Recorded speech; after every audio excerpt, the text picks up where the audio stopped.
Devam etti.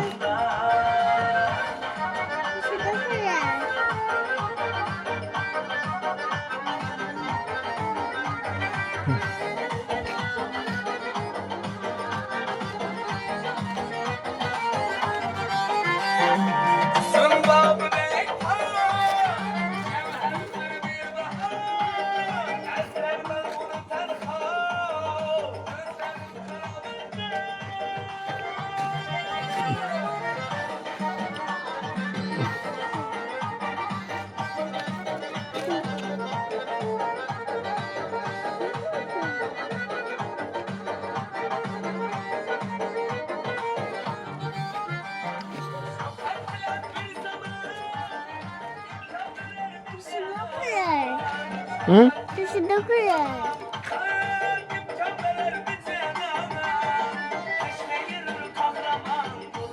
Nima deysan? Ha? Nima qilasan? O'zbekcha gapir, nima deysan? Ko'rsatgan nima qilasan? Ha, cho'p. Ha? Nima?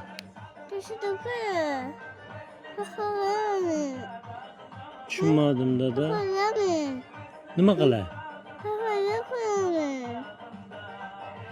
Pafata? Muzika qo'yasanmi? Qaysiga? Dada, rost aytaman, masalan, tushunmayman, to'g'ri gapir, nima deysan? Nimani? Nimani? Igiga? Nima degani igiga? Uyga? Uyga ketamizmi? Yo'qmi? Nima qilamiz? Ha, ko'rsatqani menga nima qilay? Ko'rsat. Telefonni beraymi?